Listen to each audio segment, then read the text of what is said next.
Let me bang. I do let you bang. Hey, let me bang you, James, man. I let you bang. I let you bang. Greetings, marriage and virgins. Go for Jesus. No forget Jesus, people. Hey, I'm not surprised, motherfuckers. Ladies and gentlemen, it is time once again for your favorite mixed martial arts podcast.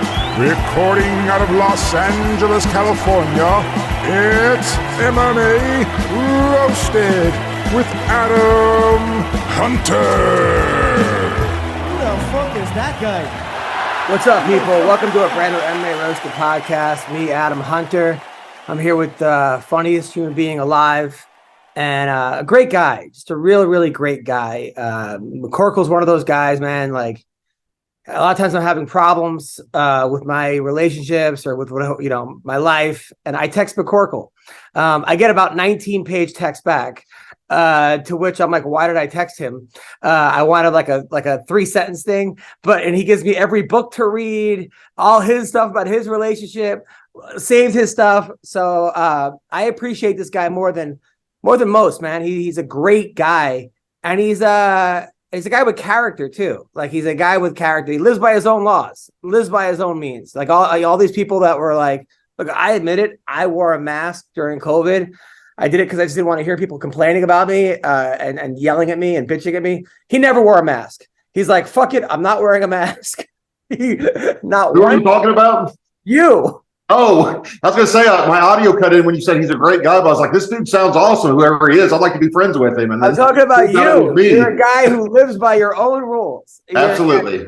You're like, fuck it. And then I rub it in afterward when I'm right for years straight. I've got screenshots all over my phone of people saying, if you care if we can even save one life, it's worth it. Everybody should wear a mask. And I'm like, really? Do you drive more than 10 miles an hour? Because if you only drive 10 miles an hour everywhere you go, we could save one life, like everybody.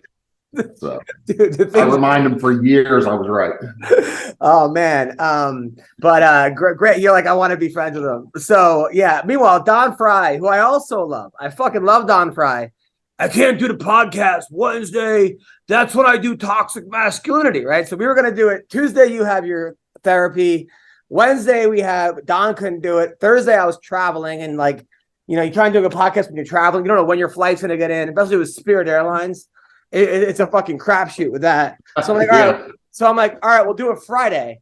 And of course, Don doesn't show up. He probably will show up in about 45 minutes. I love that Don has a 1 podcast per day limit. Like, no, I do toxic masculinity for an hour that day, and I'm spent. But they were just talking literally before I got on here. I was trying to get my computer to load up, and they were just talking. I was watching Sean Strickland with that. Who's that Nina girl? Is that her name? Yeah, Nina. Yeah. Her and Sean Strickland were just talking about how awesome Don Fry was, like how the UFC was back in the day when men were men, when Don Fry was running the show. Like, that's what they said. It was like, it came on right before I signed on here. I was like, that's awesome, man. Like, even Sean Strickland, who didn't take his first fight until 2014 or something, or 15, knows about Don Fry. He sent me that video of which Brendan Schaub. It's not gonna be the first video you sent me about Brendan Schaub where you weren't seething, or like, I have to ignore some of these because I'm like, I don't want to get into it. I don't want to get negative. I have enough negativity in my life. People send me shit. Anytime someone sends me like a Schaub video, not you, Sean, anybody else, right. A Schaub video, a Matt Rife video, a video of like, why is it? I just write back, he's hilarious. By the way, Matt Rife is a funny guy.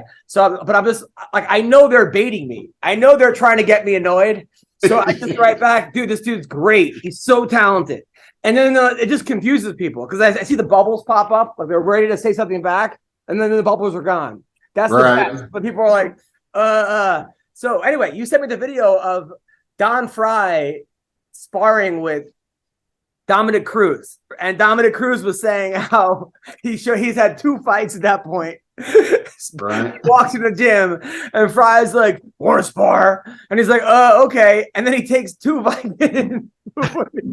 Yeah, chews them up, and then that's what Dominic Cruz said. He thought he might have to start taking Vicodin too because he wanted to be like Don Fry. Like, I guess this is just what you do. Oh my god! And then he head kicks him when it was just boxing. He throws a kick.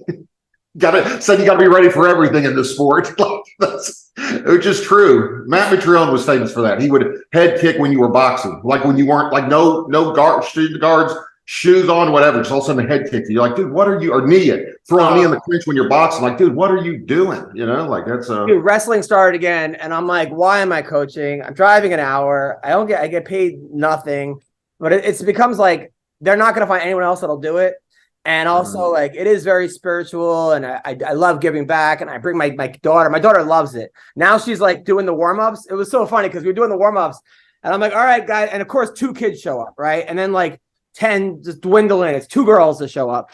One wearing all jewelry, necklaces, and I gotta say, take those off. Socks, no wrestling shoes.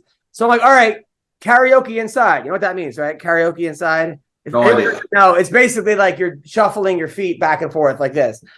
So I go karaoke inside, and my daughter goes in the middle and goes, "Let it go," like she's just doing karaoke.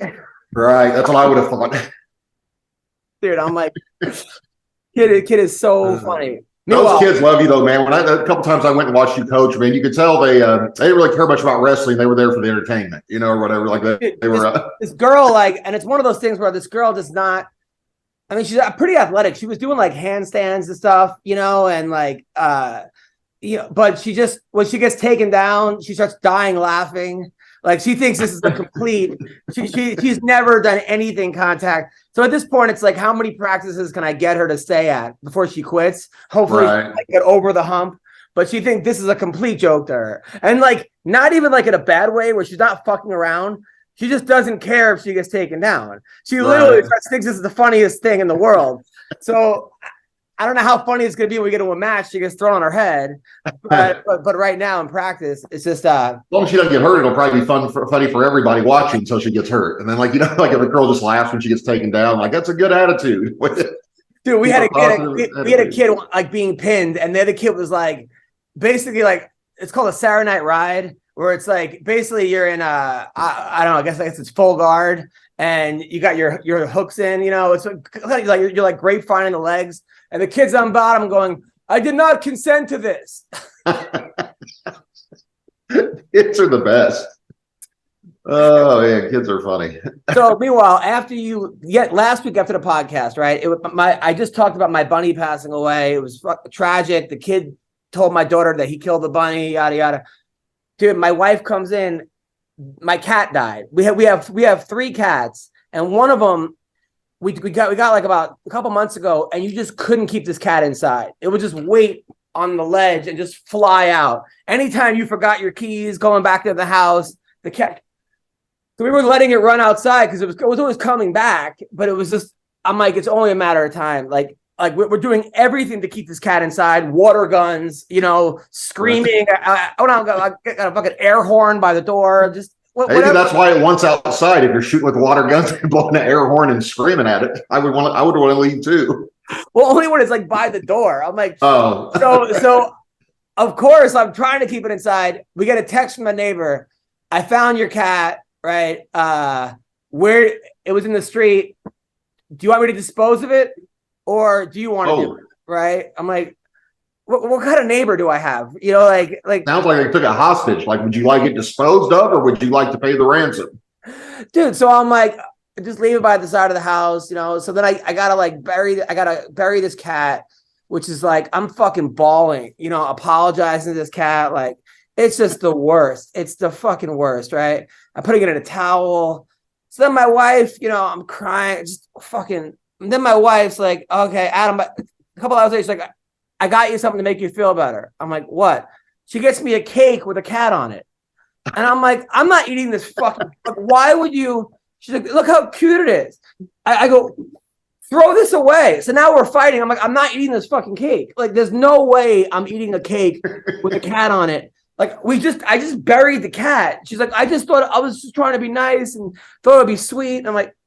I'm sure you was going to say that she got you another cat for. I got you something to make you feel better. Here's another rabbit, like something to replace what you lost. Dude, then we had to tell our kid, and I had a whole story that like the cat found its other owners before we had it, and they took it in, and it's with his mom and dad. I was gonna, lie and tell my daughter the whole thing, but then we Googled it and said, don't do that, because then the kid will have, your daughter or son will have abandonment issues and think that all your pets are going to leave them. Right. So they just blame Jesus. That's what Jews normally do. Dude, I'll tell you what, like, it's funny that you're trying to save cats. I just walked outside this morning and my entire driveway smells like cat piss, and there's no cats around here.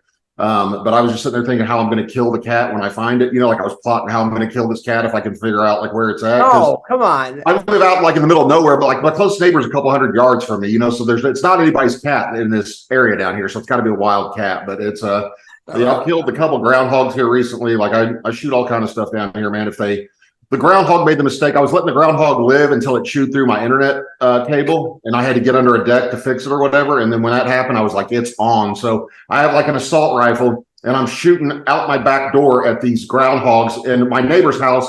It's in kind of in that direction. So I had to call my neighbor and say, hey, if you hear gunshots near your house, it's not aimed at your house. You know what I mean? Or whatever.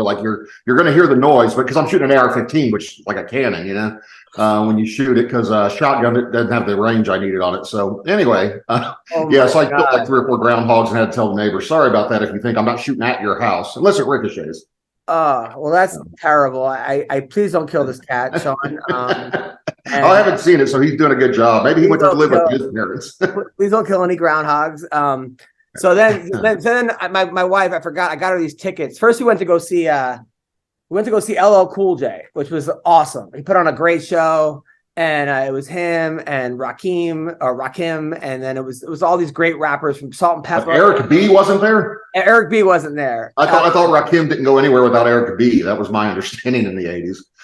And my friend, it was funny because they were like, all the ladies in the house say ho, and fellas make some noise, And then they're like, nah, what is it? Gender neutrals. They just kept going because it's LA. Go through every possible gender. All he, him, theys. Say yeah. It just kept going. Non-binary, where are you at? It was everyone looked confused. It was crazy. And then what else happened? And then I took my wife, I forgot. I took her to this, I thought it was going to be a nice date where they have candle lights and then they have a musician, right? It's a candlelight dinner with Rihanna, but an orchestra playing Rihanna, right? Or all Beyonce or whatever.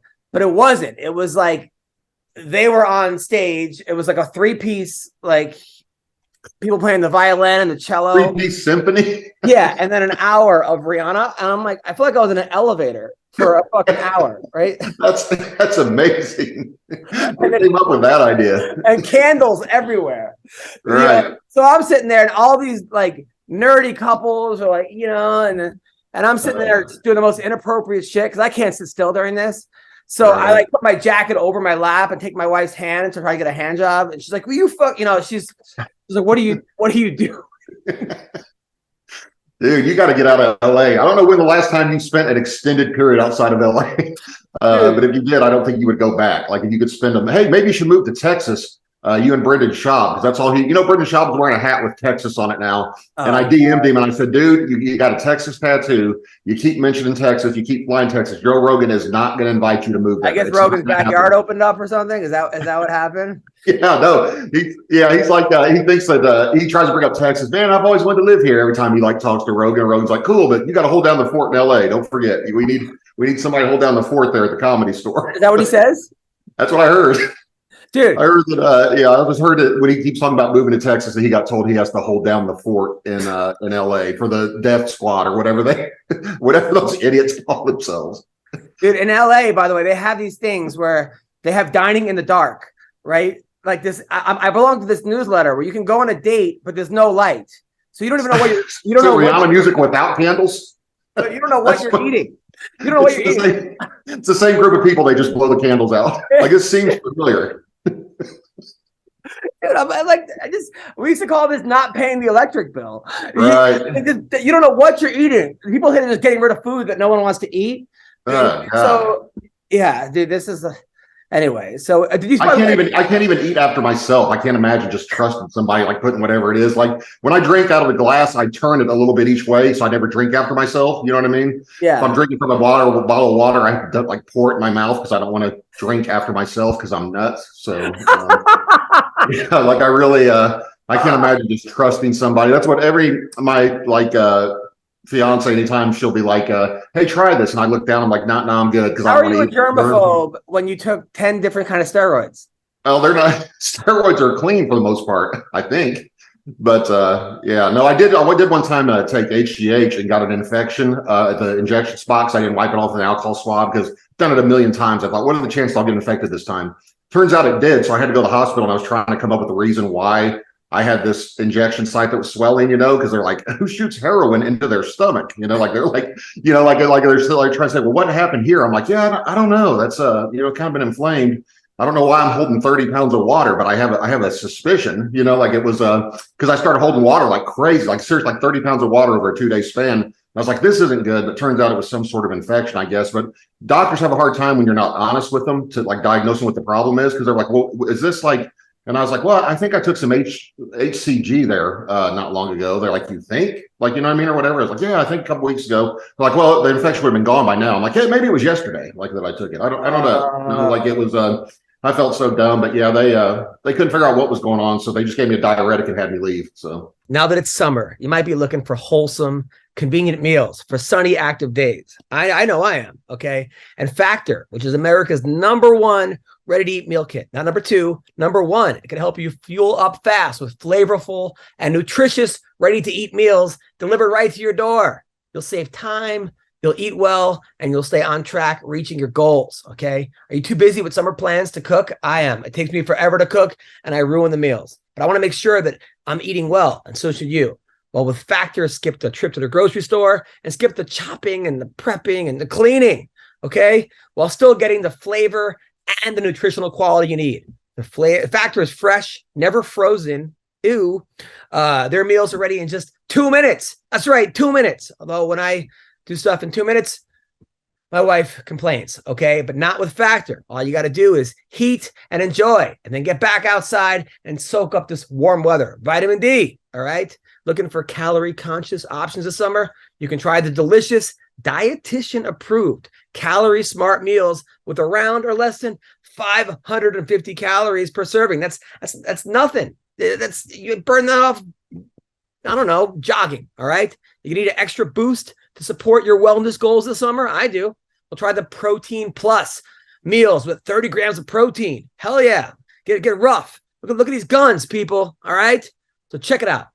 Check out Factor. Head to factormeals.com/roasted50 and use code roasted50 and get 50% off your first box. That's half off your first box. That's code roasted50 at factormeals.com/roasted50 to get 50% off your first box. All right. Check it out. You're going to thank me later. I got this cute dog. She's teething right now. But she's adorable. All right. No more biting. You got to get some chew toys. So thank you guys so much. Hope you guys are having a wonderful day, and check out Factor right now. Did it work? Yeah, I mean, the water came off, and I guess I just quit taking HGH. That's the last time I ever took it because I was like, something's not right. Of course, I was taking 3 times the amount you're supposed to take 2, trying to heal my back. That's the thing. Like when Vitor was taking, remember when Vitor was like a video game, Vitor Belfort? Yeah. Like literally doing spin kicks that you've never seen before on everybody. And they said taking 18 times the size of what you're supposed to take. And what was crazy is when they tested him when he was clean from steroids, he still had his testosterone level was 3 times that of a kid that was 18 years old or whatever. You know what I mean? Like it was still crazy high, like more than they would ever. Normal testosterone for male is 450 to 850. If you're a healthy male, 30 years old, let's say, and it decreases as you get older. But like mine, the last time I went was 47. And they were like, well, this isn't good. And I'm like, well, you won't give me enough testosterone because. Wait, 47 out of 1,200? Yeah. Just like if you're a healthy male, it should be like 850 to 1,000, let's say, right? When you're younger. Mine was only 47. And that's with me taking testosterone. And they're like, this isn't good. And I'm like, well, you guys, they cut me. It's a long story. They cut me off on some of the testosterone because my red blood cell count was too high. And I'm like, well, that isn't necessarily the testosterone, But they, so it's like damned if you do, damned if you don't. But yeah, even when Vitor was somehow testing clean, he still had 3. I mean, there's no way no one has testosterone like that naturally, you know? So, but he was still, that's when he was, I'm sure he just had a chemist in Brazil doing, you know, cleaning his blood somehow or his pee or whatever, doing something to mask it. But yeah, he was still, when he fought Weidman, he tested negative for everything, but he still had an 1800 level, you know, which is more than you would ever have at any point in your life naturally. But yeah, he was awesome. When he felt, who was it, Luke Rockhold, he hit with that spinning kick or whatever. He was, you know, what's crazy is how easily John Jones beat him when he was that Vitor. You know what I mean? Like he was that level of fighter, and then John Jones still beat him like it was nothing. You know what I mean? Just went out, just beat him real fast, you know? Besides the armbar, I guess he did armbar. Yeah, the armbar was pretty close. So I don't know if you know about Dylan Dennis. So I guess he has a restraining order now. Right. That'll be his way out. That'll be his way out of the fight. Oh, I can't fight. Restraining order. Yeah. Right. So he's not allowed to tweet. And they said he's being charged $150,000 per tweet, which is considered harassment. That's a very arbitrary, strange number. Like that's it. Stand 6 feet away from other people, and it's $150,000 per tweet. They just make it up. But he keeps going. He keeps going, and he keeps putting it, and some of them are fucking hilarious. They're funny. I mean, you're kind of like, at a certain point, you do kind of feel, well, you're just like, man, this poor girl. But also, how is he getting her Snapchat? Yeah, well, that's what my understanding is, that he's only posting things she's already posted. That's what somebody said. So how can you get in trouble? I got felony charges for harassment via computer network for making fun of a guy on Facebook, that Jesse Parsley dude, for making fun of him on Facebook. I'm like, that's a felony to make fun of someone on my private Facebook? You know what I mean? Or whatever. Like, that's not, it was all true. I was posting like reviews of his business that people posted. Like, there's all stuff that's true about him. Pictures of him with his shirt off, like, and saying he looks like David Beckham. Like, you know, like, they finally cost me $5,000 for an attorney, man, to get out of it. Is there any chance this guy loses this case or no? I can't even imagine. I didn't know. I mean, I don't know how they're going to legislate being mean on the internet, but it's, I mean, in that case, everyone's going to go to jail. You know what I mean? Because everybody's, you know, you see, they're putting journalists, they're charging them now. The guy, some guy that works for Alex Jones, that's loosely on the term journalist, but they're charging him for comments he made about January 6th now. They just filed felony criminal charges for him, things he said after January 6th. About the event, saying it could be a good thing in the long run to wake the government up, and now they filed. There's so many people out there that are like, I mean, a guy literally drove it in my house, drunk drive, hit 2 people, and they can't find him. Like they can't find him. If he was at the Capitol on January 20th or January 6th, they found him by now. Did you see the girl? They just saw the headline on my news, the New York Post. First thing on what came up when I clicked on today, there's a lady that's a congresswoman that was real big on defund the police. She just got carjacked in front of her 2 kids, you know, and beat up and stuff. And now she's on there saying, we need to put, the next time you think about releasing juveniles early, remember me, like put her bloody face picture on there, whatever. And everybody's just terrorizing her, man. I thought you want to defund the police. Maybe you should call a social worker next time you get carjacked. You know, they're all saying that. But yeah, once you've been victimized, it's different. You know, when it's like all the people that want the open borders. We can take them all. Well, are you letting them move in your house? Because I don't see you opening the door to move in your house. You know what I mean? Like, it's all they could live at, like New York. You know, it's thrown. Did you see the governor of New York said, or mayor said, we can't take all these illegal migrants, and we've already got 100,000 this year so far. And they're like, dude, you're the one that wanted open borders. Like, you know, like what are you talking about? Like, dude, 1,000,000%. Now, did you see this documentary called BS High? No.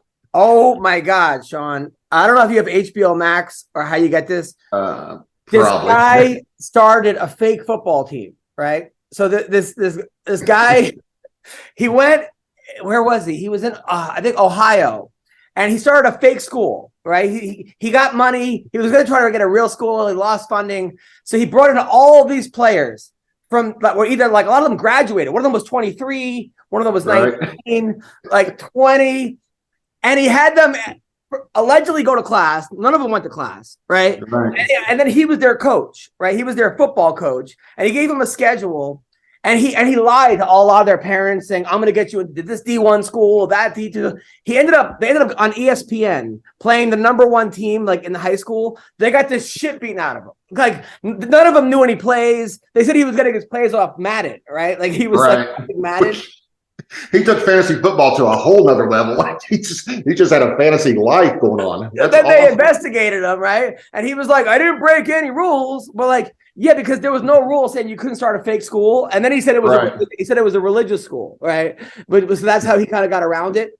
But he also took loans out of all their names. Every kid, he took a $30,000 loan, like a PPL loan on every kid. Dude, this guy is the biggest scumbag I've ever seen. But you're just like, he's like, look, he goes, I am the most honest liar you'll ever meet because I'll tell you when I'm lying to you.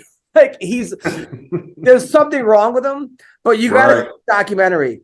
Dude, I'm gonna watch it as soon as actually, I'm usually glad when you tell me about stuff because like you're my like I guess the guy who tells me what's going on in pop culture because I never know whatever you call that. But you're going to talk about the Island Boys. I had never heard of them until you mentioned them, and now all I see is Island Boys stuff. They're apparently making out with each other now on. They are doing that. Yeah, they're making out with each other. Two twin brothers on OnlyFans.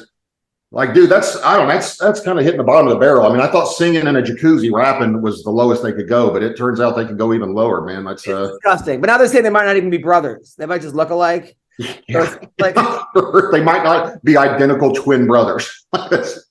Oh my gosh, this world, man. I don't know, stuff like that. We joke about it, but it actually depresses me sometimes when I read stuff like that. Like, what is this coming to, man? Like, no, I saw that you wrote to Adam 22. You all need Jesus. Like you all. Oh yeah, man, that dude's a weirdo. But dude, BS High. It's something that almost you would do, except for all the shady shit that he didn't. But starting your own high school, he found every loophole. Like to start, but one kid was 23 years old. Like the kid was, he was already in like a junior college playing football. And then they're like, because they said in the huddle, they were like, these kids are only 16. We're gonna fucking kill these kids. Like, I heard they recruited Brendan Shaw because they found out he didn't play in college or the NFL anyway, so no one would know the difference, despite what he says. I've never seen a show like this. It happened like during COVID. I can't believe. Like they let all the kids do whatever the fuck. That's even more impressive that they got to play football during COVID than the team didn't exist to begin with. I don't know how do you hear about this stuff and I never do. Like that sounds amazing. Like if I was reading the synopsis on, I'd be like, I want to watch that right now. But like I don't ever. I feel bad though because one kid tweeted out like he was homeless. The 23-year-old is like he's like a rapper now. And he's living on his car naturally, and he's all sad because the quarterback. Even though he lost 55-0, he was actually a decent quarterback. He just had no line, or they didn't know any plays. They took kids that were played football, but they had no structure. Like they were, but he actually got into a good school. I think it was like Morehouse or some school. But then they found out he went to BS High, and then he lost his scholarship. So what a terrible thing to have on your resume. Oh, wait, you graduated from BS High? Okay. They didn't have one graduate. They were in existence for 3 years. And they didn't have one kid graduate. The guy just started his own school. I couldn't believe it. But he was just, he had the whole team going to hotels.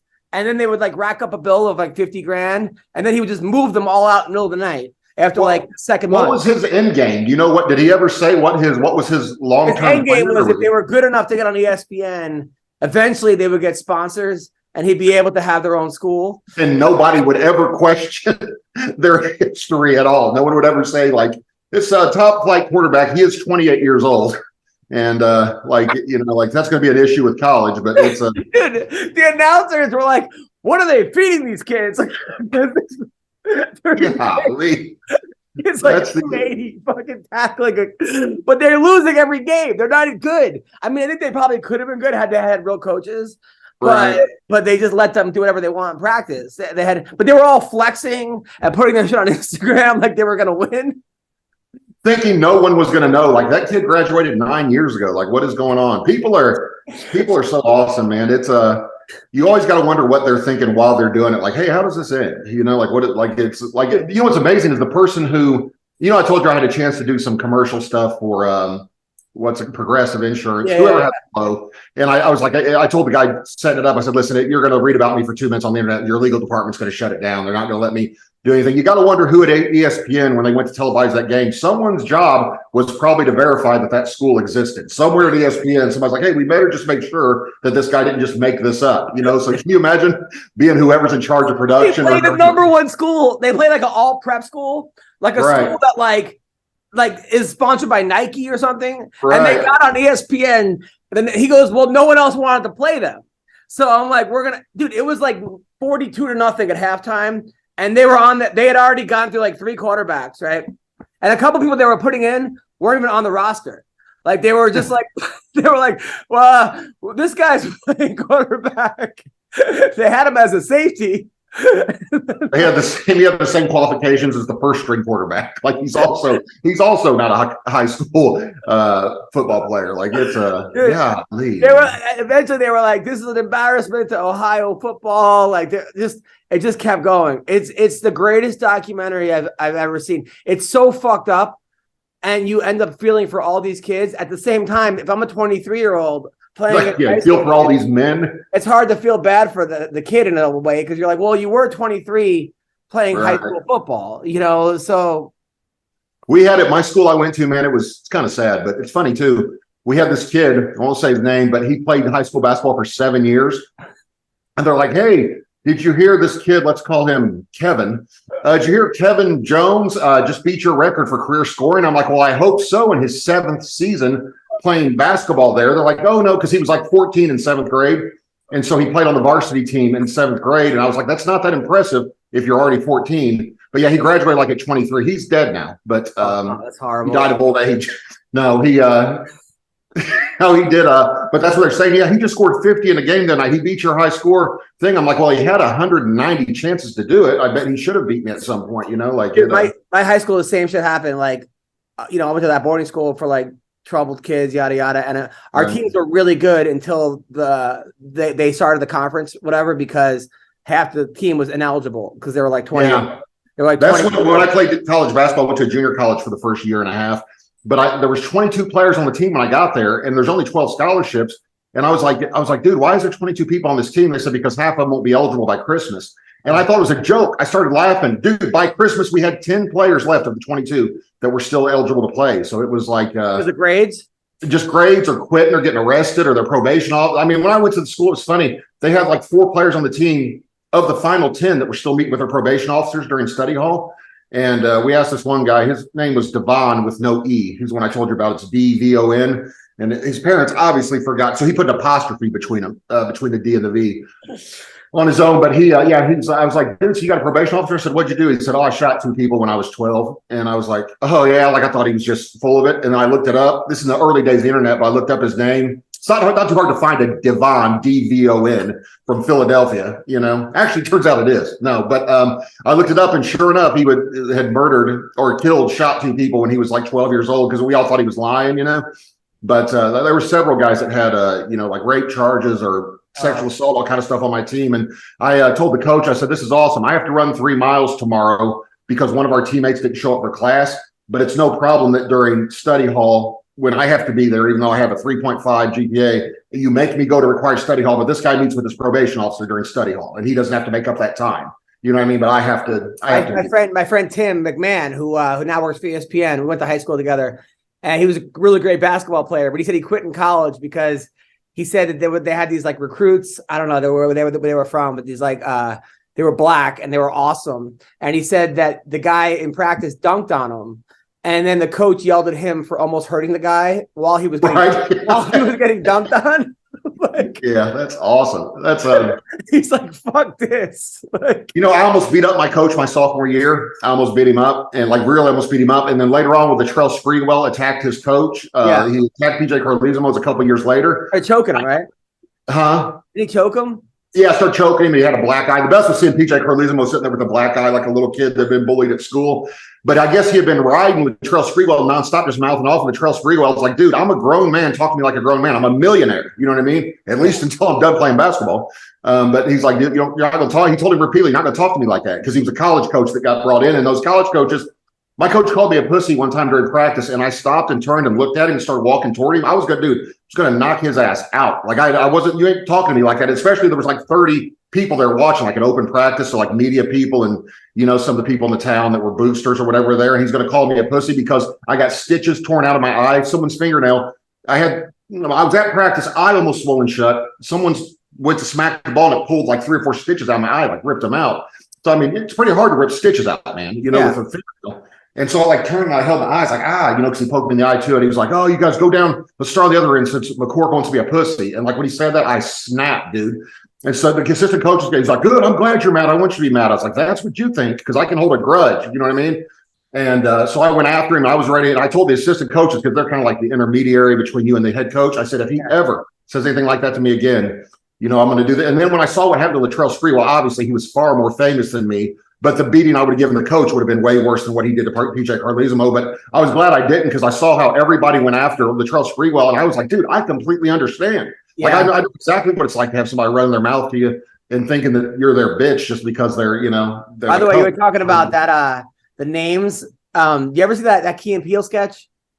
It's like the funniest sketch. Key and Peele. Oh, I know who they are, but no, I haven't. What's the sketch? I'll send it to you. You guys, he goes to this suburban. He's a teacher, and he's like, I'm a school teacher, and he starts reading off names. And he's where he reads be rad, be rad. The guy's like, it's Brad, and he's like, you trying to be? And he fucking yells at the guy like.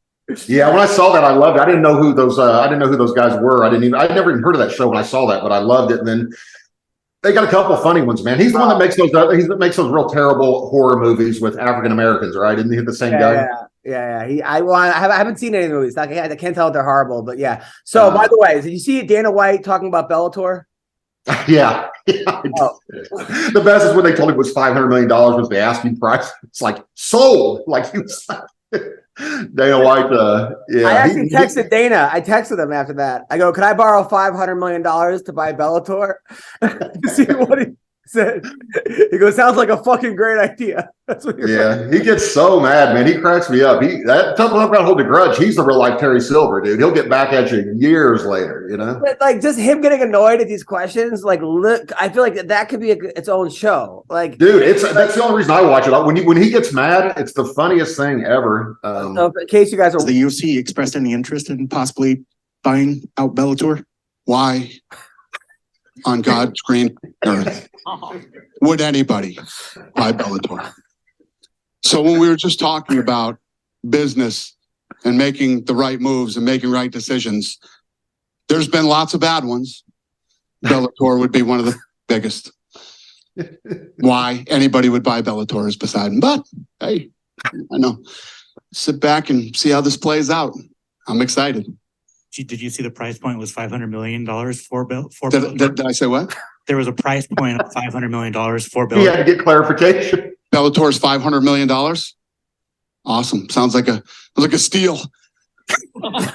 Sounds like a steal. Dude, him getting. I like how they went from Dana White. He turned into Antoine LaVey when they mentioned Bellator. Did you see his face? Like he turned straight rage and evil. Like when they said Bellator. When he used to call Bjorn Bjork, that used to kill me because I hated Bjorn Rebbe. That dude is such a dick, man. I fought for them one time. And they tried to say they weren't going to pay me my full purse because I didn't sell enough tickets. I was like, dude, am I fighting at the local 8-second saloon here? Like we're fighting in a big arena, you know what I mean? Or whatever, or a casino, big theater or whatever. I'm like, I didn't sell enough tickets. Like I'm not they're only paying me $3,000, you know what I mean, to fight. And they said I could pick my opponent as long as he had a winning record. So I pick a guy who's 19-8. He was on an 11-fight losing streak, but he was 19-8. And or I guess he was 8-fight losing streak. I don't know.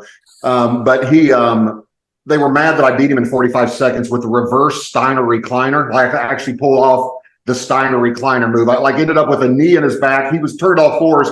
I flattened him out, got a knee in his back and just cross-faced him and cranked his neck. Oh, wow. Tom did to me. So it actually really works because I told Tom I sucked at the rear naked chokes. He's like, don't choke him, just cross-face him. And I was like, what do you mean? He showed me, obviously, because that's what Tom does.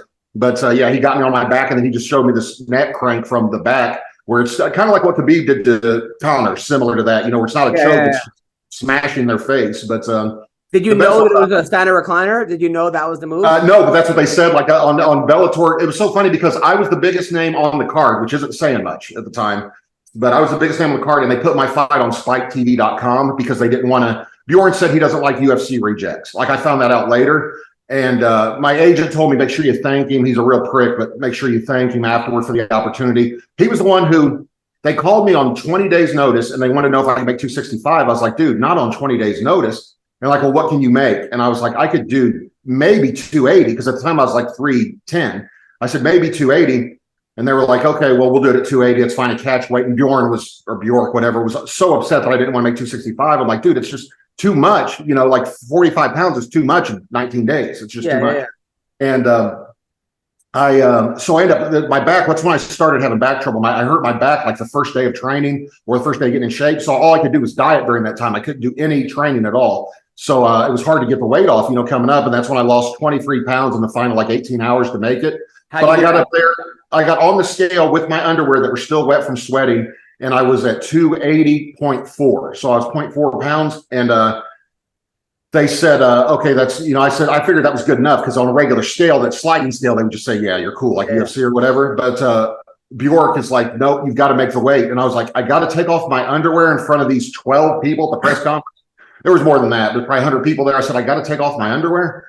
And I was like, dude, are you kidding me? And so that's after I thought I'd already made weight. I stepped down. My opponent said, I told my opponent I'd give him $300 if he just didn't complain about the weight. I said, I don't want to take off all my clothes in front of these people. You know what I mean? So I got to get back up there. They hold up a little hand towel to try to cover me.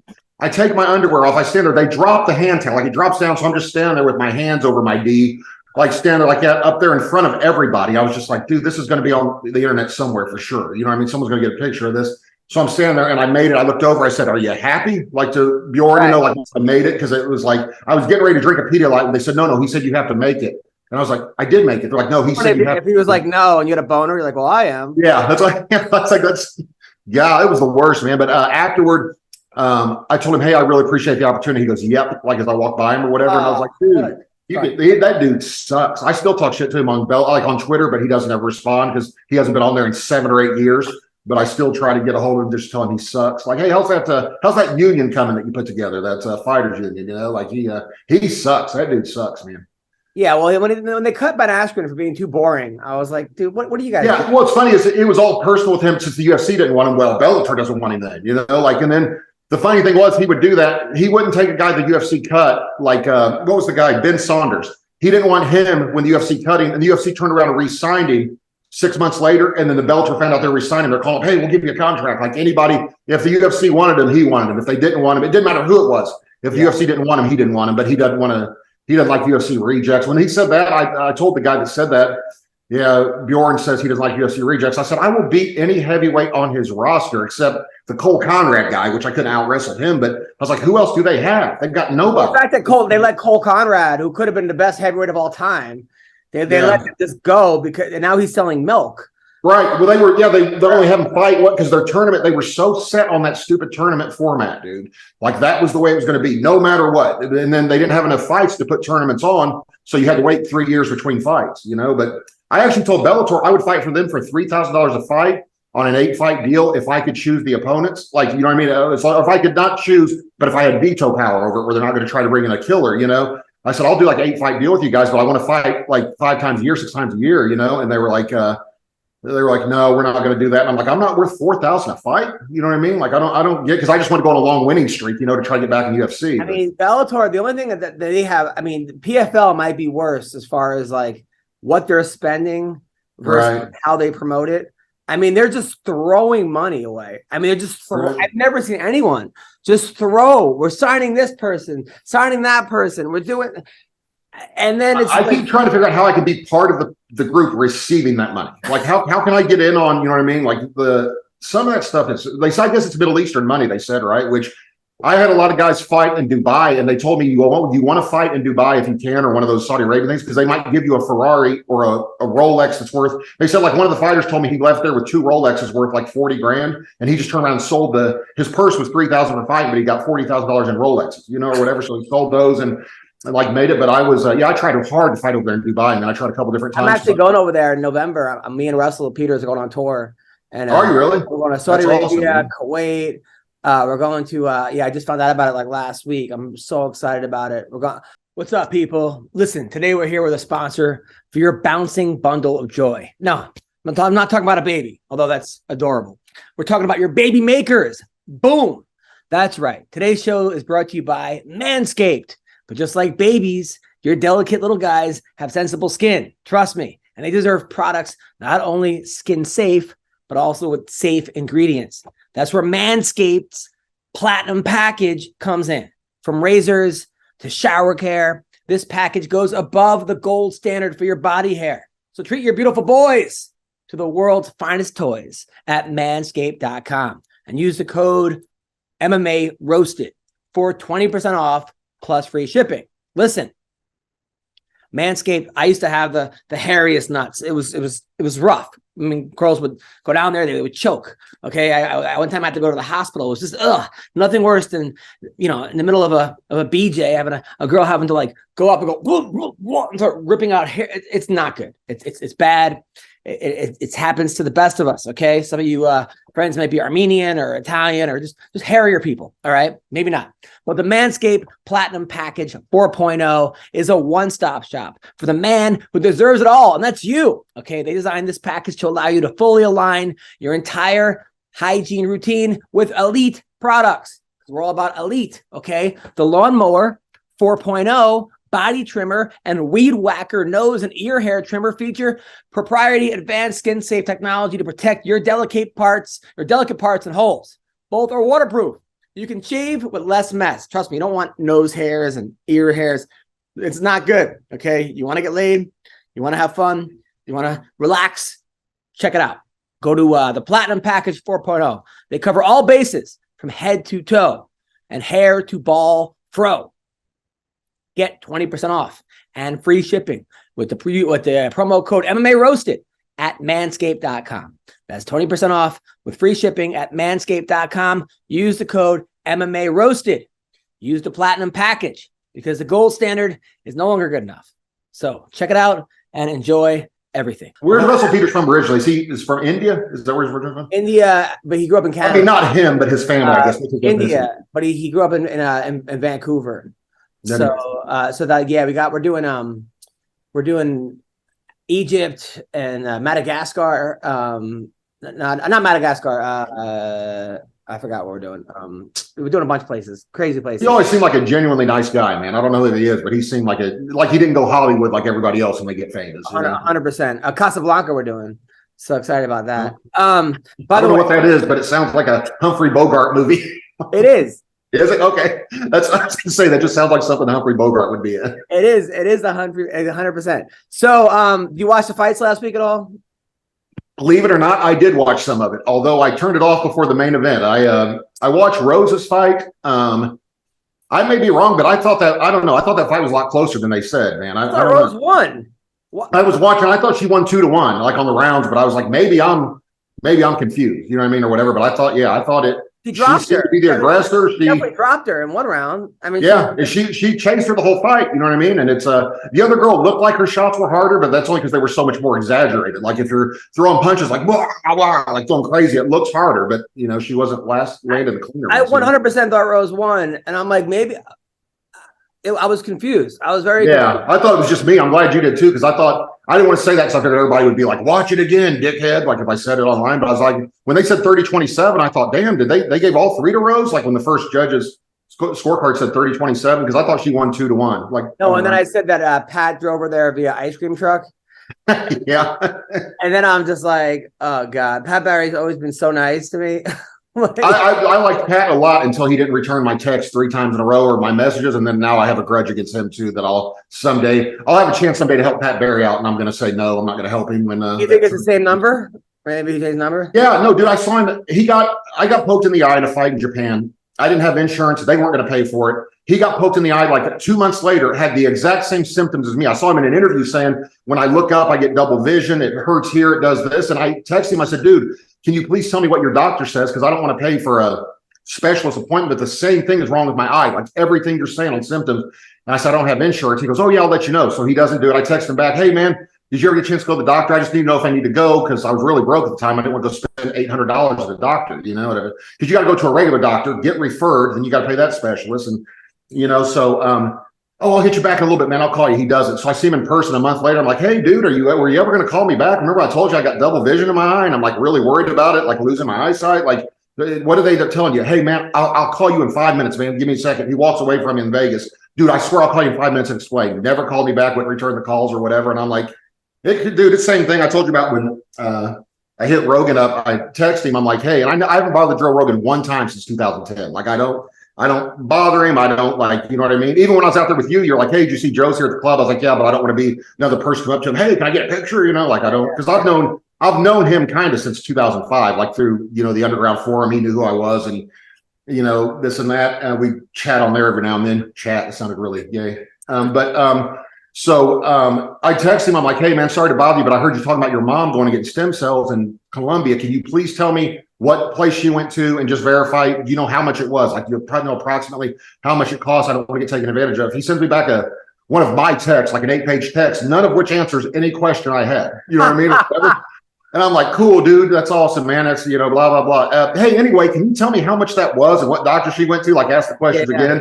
And then he reads it and then doesn't respond. And I'm like, I just explained to him that like my back is ruining my life. Like I'm ready to, you know, start shopping for nooses and rickety stools on Amazon, you know, or whatever. Like, dude, I really could use your help. I don't want you to pay for it. Just keep telling me where she went, how much it was. No response. And I'm just like, all right, dude. Like, if I can't think of anyone, even if one of my enemies hit me up and said that, I'd be like, yeah, it was this doctor, you know what I mean? Or whatever, this much. But it was just, best was Dana White when he told me about the doctor in Germany. He said, yeah, I've been there 5 times. I said, hey, Dana, you know how much they charge you just by any chance? He's like, oh, no idea. Like for this treatment I was going to get. And I said, do you have any idea? He goes, I couldn't tell you, buddy. And I'm like, how nice would it be to have so much money? You go to a doctor 4 or 5 times and don't know. I said, was it like $100,000 or $5,000? No clue. You know, I'm like, that is awesome. That is awesome that you have that much money that you didn't even think to ask how much it was, you know? But yeah, he was one that got me in there. They weren't going to see me. They wanted like 18 months, like on a waiting list. And I hit Dane up. He said, let me make a call or whatever. And they hit me up. Hey, we can get you in next week if you want, you know, just whenever. So that was the first time. The main event last week, it was Cyril Gahn fought and yeah, I guess Gahn won, right? Like I assumed the other guy didn't show up. I mean, the other guy just looked like he was there for a beating. Maybe he got hurt early. The other guy was good. Speedback. It was good. Who on our show? What guest called that? When one of the guests we had on said he said he's going to be too slow. He doesn't have any head movement. He's going to get pieced up by Gahn. That's one of the 2 guys that you had on said that. I don't remember. Well, whoever it was 100% right. It was right. Not even close. It was the guy just something happened to that guy where he was not the same fighter. He got hurt early or something. So tonight in bare knuckle MMA, you guys hear about this? I did not. It's Verdum versus Dos Santos. Oh, I knew about that. I didn't know it was tonight though. And have you seen how Verdum looks? Yes. No, you mean Dos Santos? No, how Verdum looks. No, all I saw was Dos Santos looking like he got on Alistair Overeem's horse meat diet. Yeah, and now Verdum looks like he also. This is Verdum right here. Wait, holy shit. Like, what? Dude, they're on a better program than I was. That's impressive. I mean, that's pretty crazy, right? What's crazy is he tagged Correa Bodybuilder as his first tag on that. Like, well, no doubt that's who you're getting your supplements from is Correa Bodybuilder, I guess. I mean, dude, wouldn't it be great if they would just stop the drug test? They don't test the NFL. Actually, they do test the NFL, but they let you know 9 months ahead of time. By the way, you have a random drug screen near Christmas. Like, and they're saying that in March. How is that random? I've talked to several NFL players. I'm like, dude, how do you guys? I don't want to say any of their names, but I was this place I go on vacation at down in Pensacola Beach. There's something called the Andrews Institute down there where a bunch of players go to rehab, a bunch of NFL players. So every time we go to this resort, there's 5 or 6 NFL guys there. Like my son told me, Dad, I think that's RG3. You know, like he saw him. I was like, dude, I don't think so. He goes, no, it really is. Like when he was little, you know, the 2 seasons he played in the NFL, but. I was talking to a guy that played for the Patriots it's awesome. Him and another guy played for the Cowboys. They were in the sauna and I asked them who they played for. And I could tell they were like, who's this civilian talking to us, you know, or whatever. And then I said, oh, you have Arthur Jones was on your team, right? I said, yeah. I said, I know his brother a little bit, John Jones. I fought in UFC. Then all of a sudden they were on my nuts. Like, dude, you fought in UFC? I was like, yeah. I was like, dude, that's cool. And then he told me that John Jones was gay, like, which I thought was awesome. But he said that? Yeah, he said, you know, John Jones and his brother, they're both a little funny, right? And I was like, I didn't know what that meant. He said, yeah. They're calling you this while naked in a steam room? Yeah, that's what I'm saying. Yeah, they're like, what would you think about something like that? You know, just feeling me out? No, they didn't say that. But I said, I do have a question for you, dude. How in the world do you guys pass your steroids test? I said, because he said, it's hard when you know 9 months ahead of time. Yeah. And I said, what do you mean? He said, dude, they let us know the team, I guess one of the assistant coaches would be like, or whatever, one of the guys be like, hey, you've got a random drug screen coming up. They test like 3 players a year. and they tell them, and they test like the punter, you know what I mean? Like stuff that they know, the guys that aren't going to test positive, you know what I mean? Like the kicker or the punter or whatever. And, but yeah, then we had to talk about what all they took and how much they were running. It's like I worked for a cruise ship and they were testing for weed, but they were only testing like 90-year-old female grandma comedians. Like she kept getting tested every single time. They said they were testing comedians for performance enhancing drugs. This guy's too funny. He can't be natural. He's got to be on something. By the way, have you seen Sean Strickland when he sparred the guy in the crowd?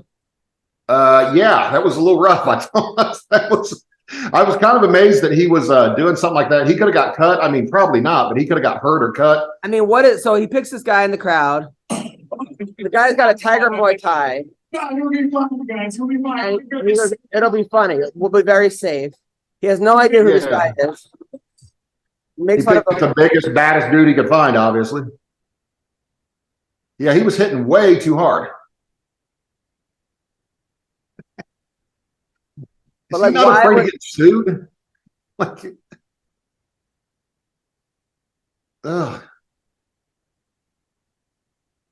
he's letting him hit him. I mean, what if the guy just connected on or what if he got cut? What if that glove cut him? You know, like anything could. Oh man, if Ken Shamrock can get cut warming up before a fight, you can get cut playing around like that. You know.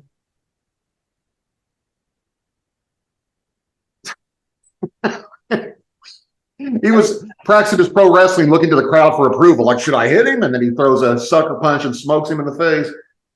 By the way, I met some guy who was promoting that Elite XC event who said that Shamrock wanted more money. And they said no. I heard that, yeah, that he said and then they were like, we're not giving you more. And he's like, okay, then I won't fight at all, which makes no sense. You know what I mean? Like you don't get paid at all then. Like and then they came out, and then he came out with a cut on his eye that they said was like a freshly sliced razor blade cut. Right. Yeah. It was fucking crazy. Who knows? It's I don't know what he thought his plan was. Like I'm not going to fight, or I'll just say I'm cut. But then don't you not get any of your money at all? Like if they say no, like I understand the play, like why he would do that, but you try it, and if they say no, be like, just kidding, you know, like like you can't just turn around and be like, well, I won't fight then. Like okay, and I'm going to cut myself so I can't fight if they. I don't know. That's strange to me, man. By the way, we had Jared, the Monkey God Brooks thing, and he goes, "Yeah, man, I can't wait to do your show tomorrow." And then he hasn't read.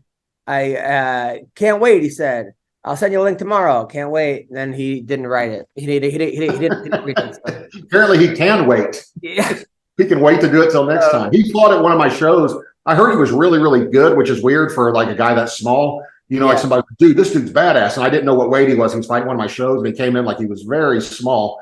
But now he'll come on now I said that. But yeah, he beat the hell out of some poor kid I got to fight him. It was like he's like 20-2. He's a fucking great fighter. I think he walks around like at 105 pounds, I think is the problem. Like he's really small. And I think he's fighting up at 125. I think he's still too small to fight at 125, you know. But I mean, he's really, really good. And I wanted to have him on the show. But you know, there's always next week, I guess. Yeah. So tomorrow, Adesanya, one fighter missed by almost 4 pounds. They just said tomorrow's fight. So who missed weight? Those two made weight. Who missed? It was one of the Australian guys, I think, which is crazy because he had a chance to fight, probably his only chance ever to fight in front of his home country. Shane Young missed by 5 pounds. Is he Australian? I thought it was one of the Australian guys that missed. I don't know. I know that I think Cannonier also missed weight. Oh, actually he made weight as a backup for the middleweight championship. Man, it's crazy when they have guys come and then make weight when they're not fighting. Yeah. I don't know why they don't just put them on the same card. I think that's what would make more sense than paying a backup fighter. Wouldn't it be to have like another guy, like two guys at the same weight that both would be good matchups for the replacement, you know what I mean, in case something happens? It would seem like instead of just paying a third guy to be there. Well, what do they get?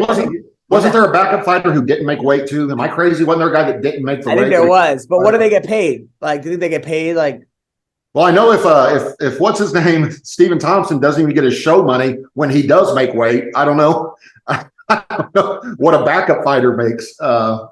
Yeah. when they make weight. I don't know. It'd be a great gig as a backup fighter. You never fight. You just go. God, you got to be hoping you don't have to fight. You know what I mean? Like I'm going to get paid you probably get paid close to the same whether you fight or not. So you got to be hoping that they. Yeah. That's what I was telling Mitch Rowan. I was giving him a hard time when Stefan Struve passed out before their fight and he couldn't fight. Mitch Rowan was acting disappointed for the cameras. I was like, yeah, dude, I'm sure you were real disappointed. You were getting your show and win and didn't have to fight. You know what I mean? Or whatever. Like I'm sure you were like, oh, I can't believe this happened. Like it's anybody can say whatever they want, dude. Any fighter, give them that opportunity. If they're honest with themselves, you can have your show and win and not fight, or only your show money guaranteed and fight. Which one are they going to? The funniest is when Mitch Rowan flew you out to Vegas to spar with him. And dude, flew me out on my credit card. And then didn't pick you up for the whole week. No, 5 days I was out there. I didn't see him one time. Like he had a place for me to stay. He was going to cover my food, cover my flight. And I didn't see him one time. So I just took a 5-day trip to Vegas for no reason. Oh, God. Yeah, it was by the 4th day. He was like, dude, okay, I'm ready really today. I said, forget it, dude. I'm not, I've wasted 4 days out here staying at the Wynn Hotel at $279 a night. You know what I mean? Plus $30 or $50 for internet, whatever they're, I love their little scams. The room is $28, but the resort fee is $399 a night. Like, wait a minute, what?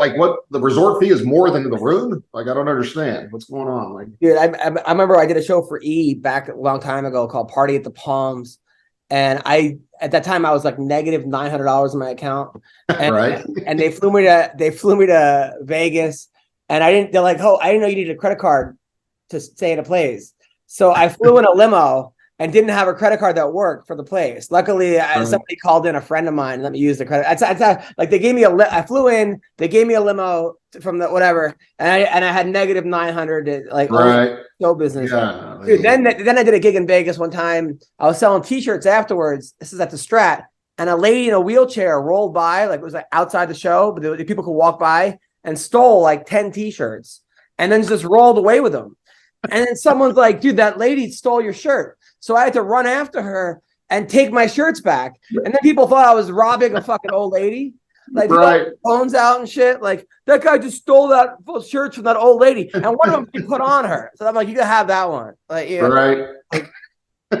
That's amazing. That's awesome. What was her excuse? Just needed some shirts, apparently.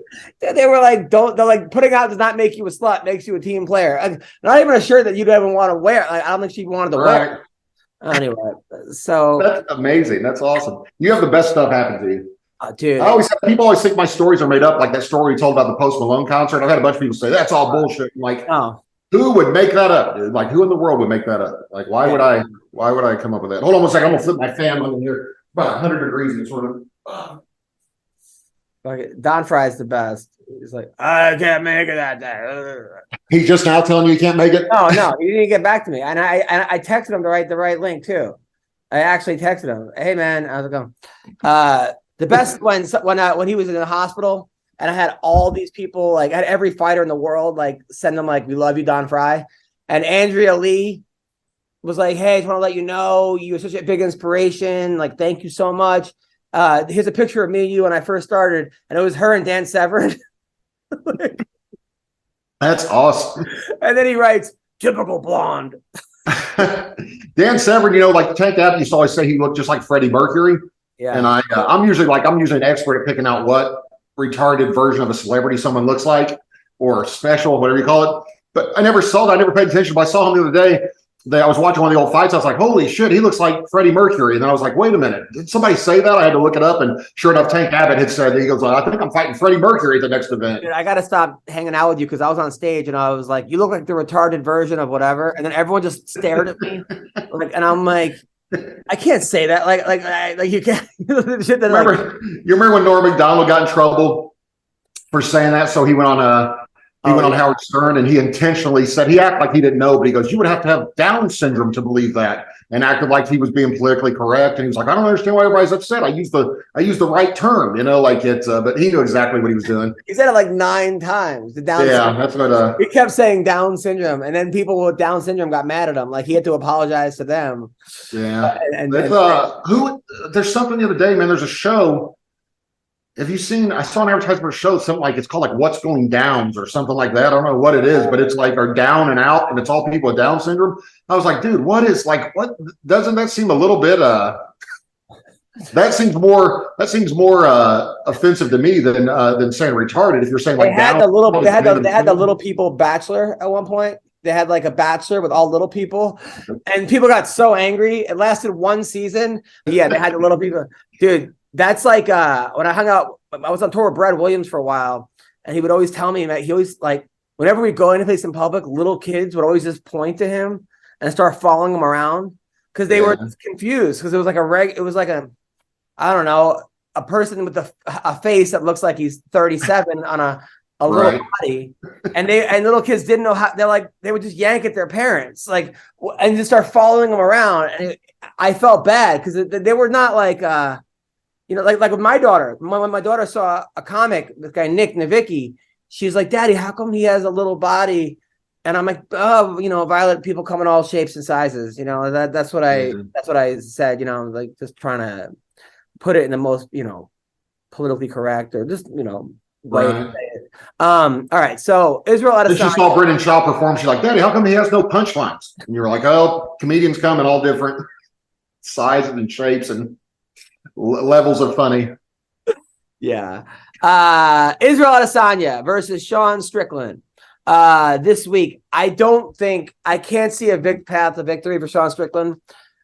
But I kind of hope he wins. Even though I hung out with Israel, he's like really nice guy and like makes everyone feel like they're special and important, and that's awesome. And he makes midgets feel like they're regular people. Is that what you're saying? Sean Strickland winning the belt would be hilarious because he would. Can you imagine the UFC's PR department? Like, oh God, here we go. Oh, that's what Dana said the other day. He goes, "Yo, he's a real beauty." He's a real dude.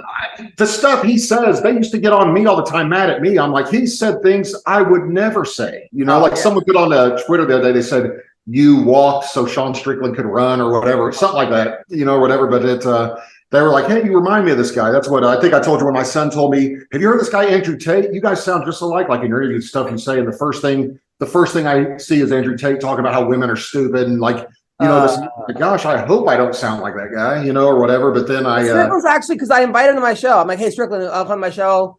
Comps on me for you and your friends." He goes, "No, I'm going to pay." Like, he's actually like a good dude. Like he reminds me of Bill Lambier. Like he reminds you of all of Bill Lambier when he talks. Like he reminds me of, like I was sitting there thinking, like, dude, did you play for the Pistons in the '80s? Because that's who he reminds me of when his face and everything looks like him. He needs to get whatever's in his throat out. Like he's got something in his throat. I think that's how Don Fry needs to talk to him. Tell him that's how it starts. Because when he talks, he's like, rah, rah, rah, like he sounds like, dude, clear your throat. Like because it's eventually it doesn't go away. But I'll tell you what, though, this fight's tomorrow. They've done no promotion for this fight. No. Like, I mean, I didn't even realize it was till tomorrow until you said that because I was thinking, well, they're in Australia, so it makes sense that it's a day ahead of time, I guess. But I think because maybe the Australia, the gate is so big that they just care about the gate on this one. But we're a pretty shitty card, really, too, man. If you look at it, I know about 4 of the fighters on there, including Strickland and Adesanya. So Tai Tabos. Yeah, I know him and the Russian guy he's fighting, Volkov, I guess, right? Yeah, and I think that Tavas is going to win on this one. And then I would say so. Yeah. I think Tafa's going to win. They got a guy that lost to Greg Hardy, who's fighting Junior Tafa. A guy who's been knocked. This guy Austin Lane is fighting Tafa. Tafa's a knockout artist, and Austin Lane has been pretty much like knocked out. Is he an artist at getting knocked out? Yeah, pretty much knocked out like 4 of the last 5 fights or something. Some kind of stupid like. They just want the guys to cheer in the crowd. It looks like they're just hoping. And then Tyson Pedro, who's also that dude's a monster. It's not like they're just setting guys up. And then they got the undercard looks. Yeah, I mean, the guy who looks like Kelvin Gastelum is that Nazrat versus Landing. I don't know, Jamie Malarkey versus McDessie. I don't know how old McDessie is. He's got to be at like 50. Blood Diamond is on the card. Yeah, this is a weird card. They didn't have strange. It's a lot of, I know, local. I mean, it's I guess it's big. Do you know how big the arena is over there? Maybe they're like in a 60,000 seat arena and they're just trying to do all local fights or something, man, or local fighters. I don't know. That's I hope that, I mean, I don't wish anything bad on the UFC, but I hope they get their matchmaking figured out, dude, because this stuff it's become like boxing where there's 1 or 2 fights you want to see and that's it, man. Like, it's like their whole card is filled with, and not that those guys can't fight, but who's going to pay for that? I'm not going to pay for it. You know what I mean? Like, I'm not paying to watch one fight, like, certainly not when I have good friend who sends me links all the time, like high quality HD links. I forwarded that to somebody that said, this is better than the pay-per-view quality. Like that's what somebody said, that link I sent them. And I was like, I don't think that's true, but it is a pretty good quality link. So. Dude, I don't know. Yeah, it's that card. Yeah, that card's not great, but at the same time, it's just becoming more and more, dude. A bunch of guys making 10 and 10 or 8 and 8 or whatever they make now. Like it's 90% of the card, and they have one fight they care about. But I think that the deal is with I heard that ESPN has to pay them as if they get 500,000 pay-per-view buys on every event. So as long as they do what would be equivalent 500,000 pay-per-view buys, there's no reason for them to do more. So you might as well spread out the. Spread out the talent, I guess, because if ESPN's happy with it, why make it bigger than it needs to be, I guess. But like I used to watch every single event and on every single card, on every single thing. But I mean, when you have a kid, you get married, like I don't watch the Contender really anymore. Like I don't really watch a PFL. Like I'll watch it if I know the person. Right. And then Bellator barely, like I used to. It just because then you got guys that you like that are now in BKFC, right? I can't watch Masvidal's, MMA. Even though I like the guys that are fighting in it, it's too much. It's just right. And then you got these boxing matches. Some of them are good. Some of them are insane. I mean, grand slams, no hitters, and double plays are back. That's right. And there's no better place to get on the MLB action than FanDuel, America's #1 sports book and official partner of Major League Baseball. And guess what, people? New customers in Massachusetts get in on the action with $200 in bonus bets, guaranteed when you place your first $5 bet. Just sign up at FanDuel.com/Boston. And finally, you can bet on all your favorite sports, from the money line to point spreads to player props and more. I love it, okay? If I'm going to bet, I'm going to go on FanDuel. So now, bet on an app that's safe, secure, and super easy to use. Don't miss your chance to get $200 of bonus bets. Win or lose. How great is that? Okay? Visit FanDuel.com/Boston and make every moment more. That's FanDuel, the official partner of Major League Baseball. You got to be 21 and older and present in Massachusetts. Okay, your first online real money wager only. $10 first deposit required. Bonus issued as non-withdrawable. And bonus bets that expire in 14 days. Restrictions apply. See terms at sportsbook.fanduel.com. Help is here. So is hope. Hope and help. GamblingHelpLineMA.org or call 1-800-327-5050 for 24/7 support. Play it smart from the start. GameSenseMA.com or call 1-800-GAM-1234. That's FanDuel. Check it out now. Right now. You want to bet? That's where you go. Jake Paul, cards, blah, blah, blah. So it's a lot. I had an idea for I could never get anybody to invest in it, shockingly. But I always said it's kind of what Jake Paul's doing a little bit. If you did everything the WWE does, but make the fights real, you know what I mean? Have the characters, have the pageantry, have everything, the real life beefs and all that, and do that, but make the fights real. Like if The Rock was actually going to fight Batista in a real fight, wouldn't you watch that? Especially if they were talking trash, even if the storylines were made up, if they actually were going to fight. Kind of what Pride did, kind of Pride. Yeah, similar, yeah. But it's I always said just copy the WWE's blueprint, but make the fights real. And as long as it's evenly matched, it doesn't matter how skilled the fighters are. You know what I mean? Like if it's evenly matched, you can everybody was talking about when what's his name, Michael Bisping fought Mayhem Miller, how terrible they both looked. I was like, but it was a pretty evenly matched fight, you know what I mean, or whatever. So you can't you can't be mad about it because it isn't like it was, like one guy was terrible and one guy was awesome. They were both the first bad. Round, they just killed him. Yeah, I did. All I remember is they were saying that Mayhem's stand-up looked terrible. I'm like, well, he's not a stand-up guy, so that's I just know that he was in Vegas, and I'm like, are you training? He was smoking weed every day and partying in Vegas, and I'm like, bro, you have so many.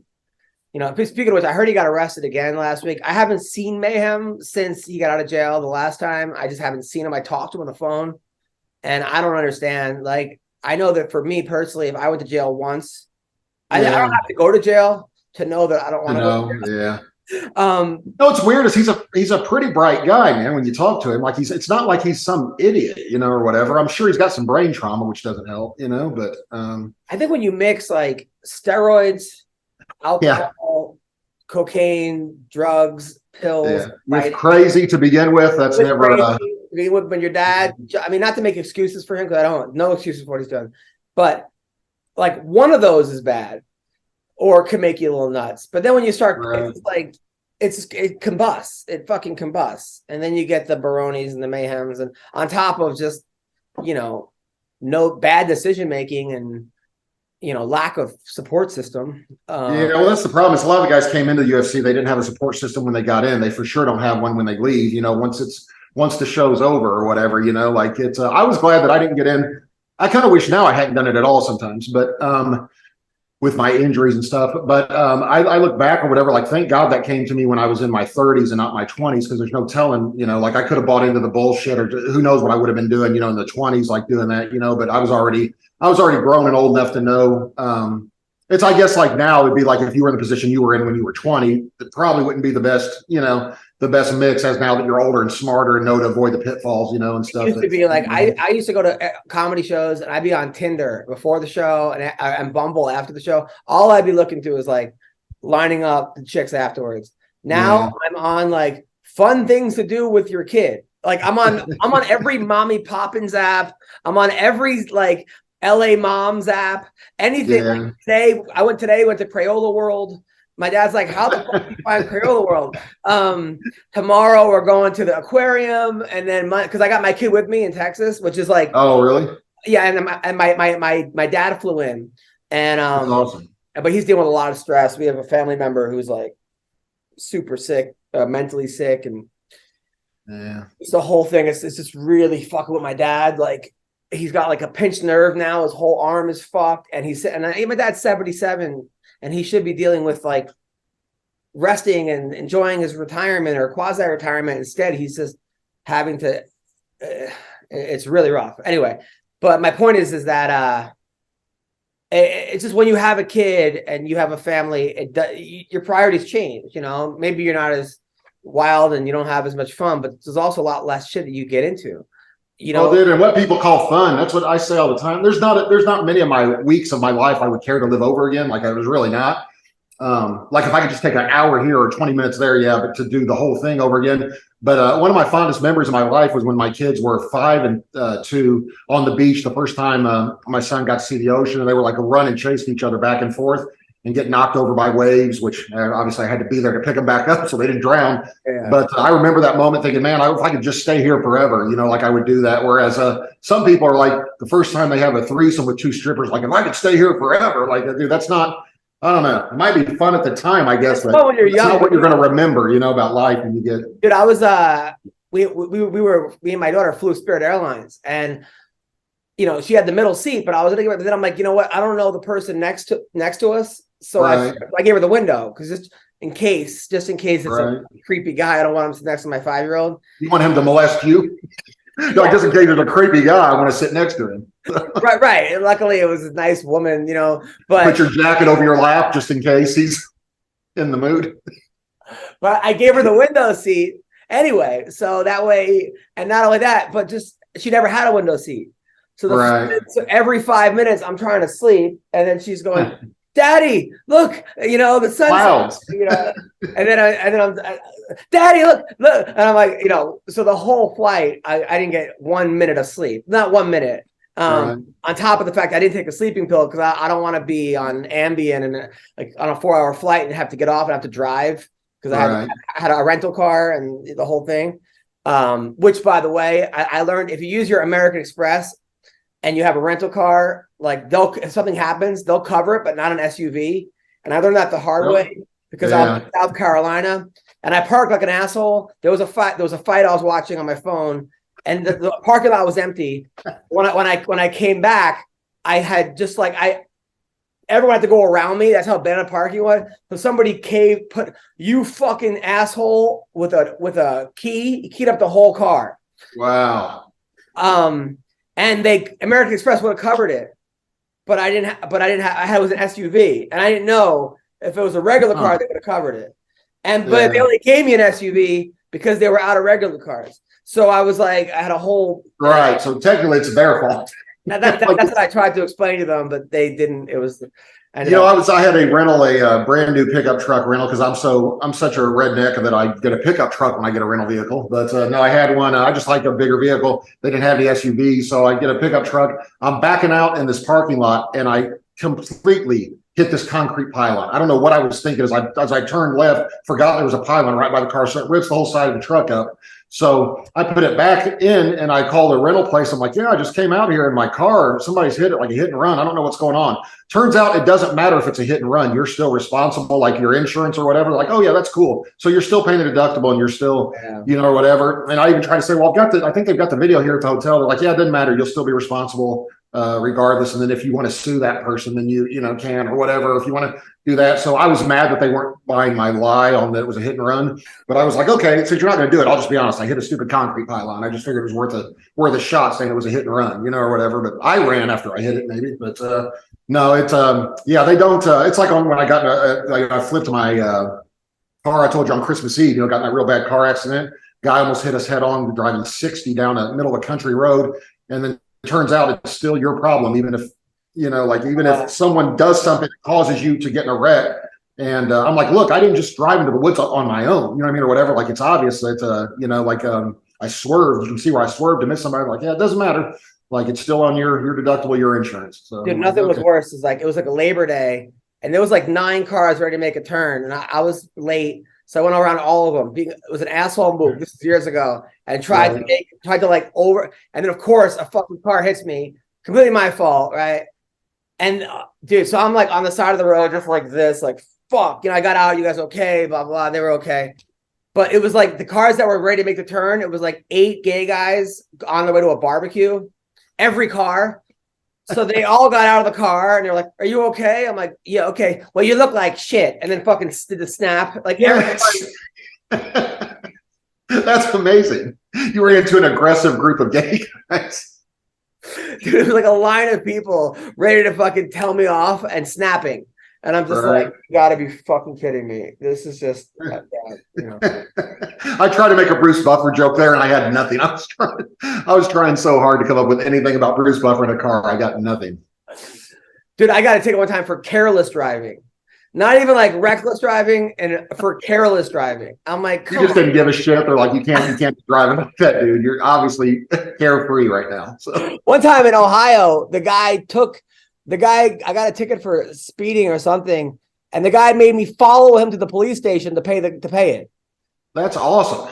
It's like he made you go act like he took you to detention. Follow me to the office, please.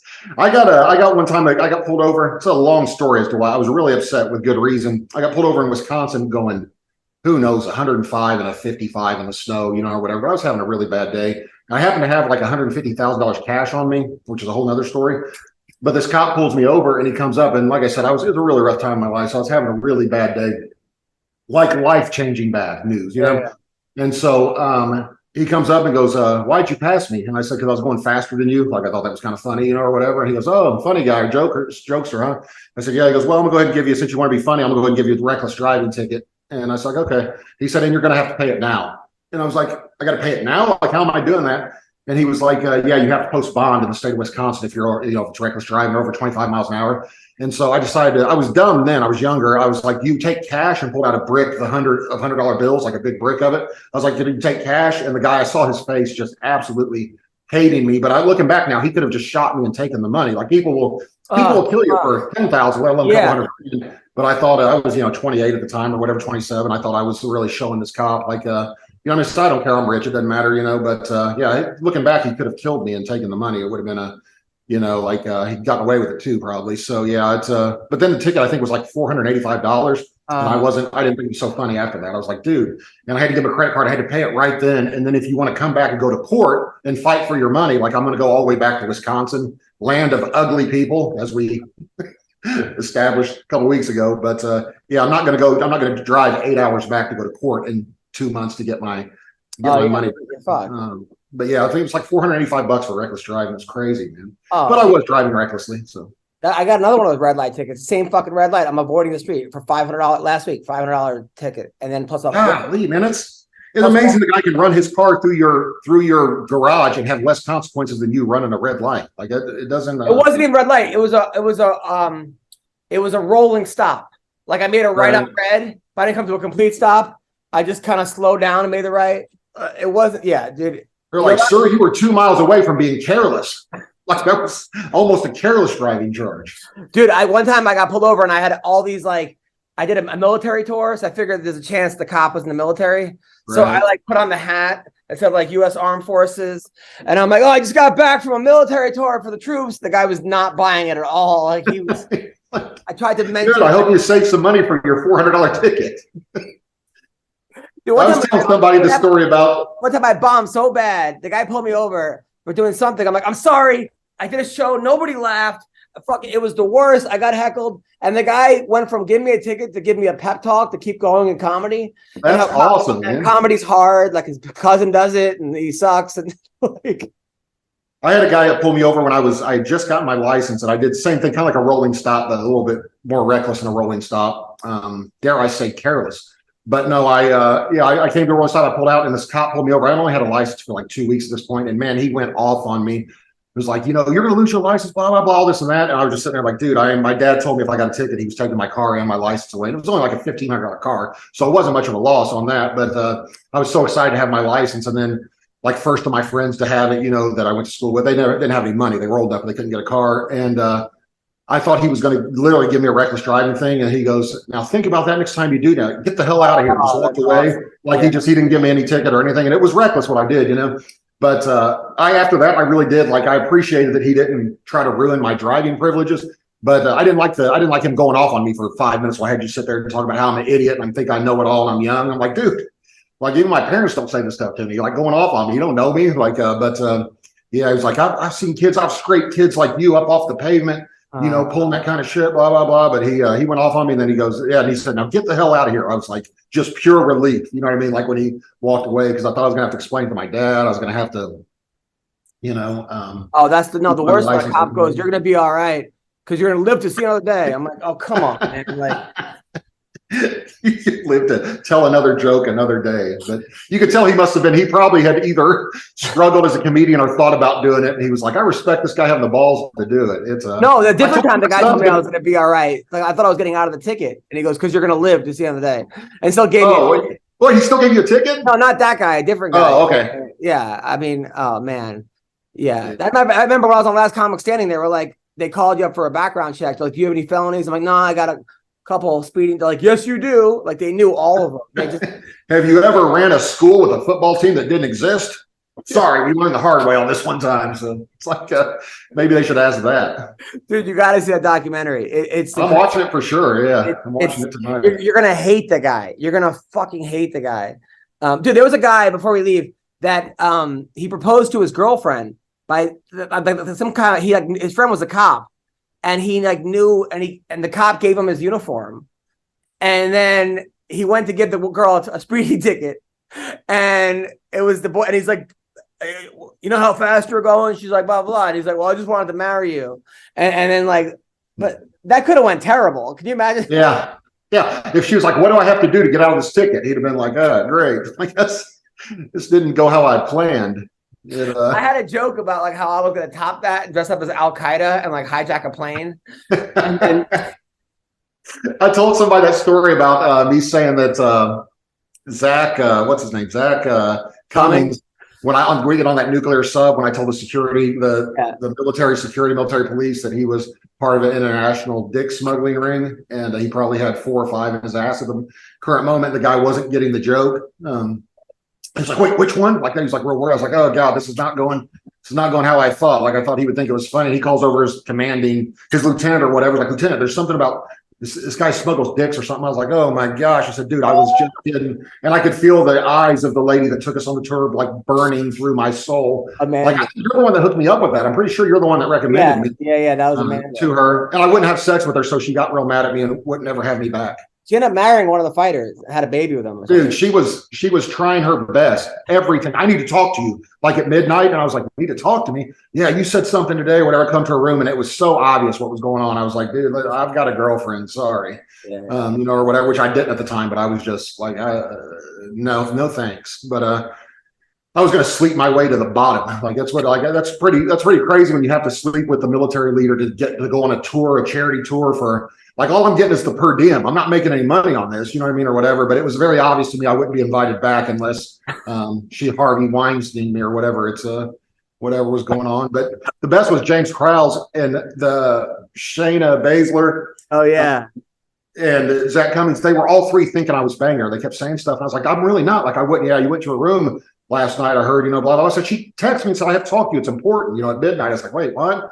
But they really believe. Shayna loved you, by the way. Shayna talked about. I called her Shaylin for like the first week of the thing, and she finally goes, my name is Shayna, right? And I was like, I thought it was Shaylin. She goes, what are you talking about?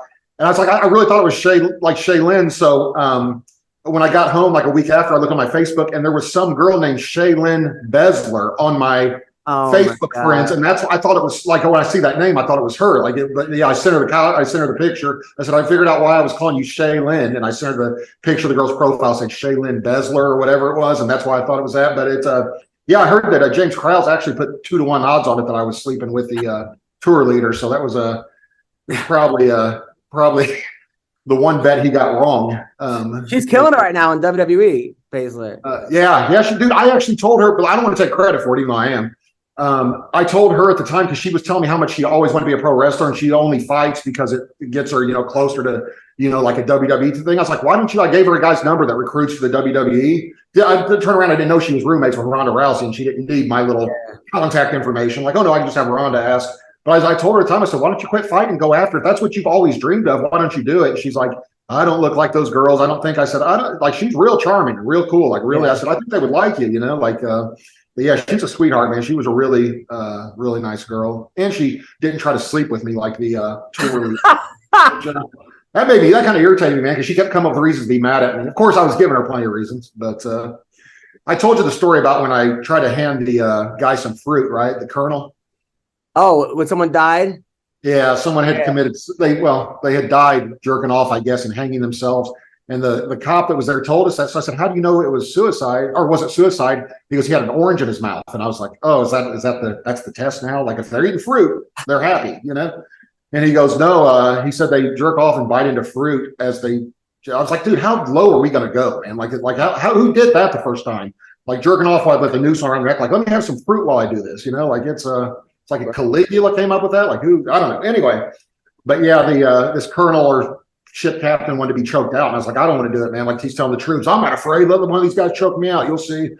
I'll take it or whatever. And then James Krause went to choke him out, and I grabbed the orange. I said, hey, this will make it better. Like to hand it to him, and it was like a 3-second pause, and then everybody started cracking up on the boat. Which thank God, because it got awkward there for a few seconds. But I had to have a meeting with the tour leader later that night about it. She had to tell me that was inappropriate.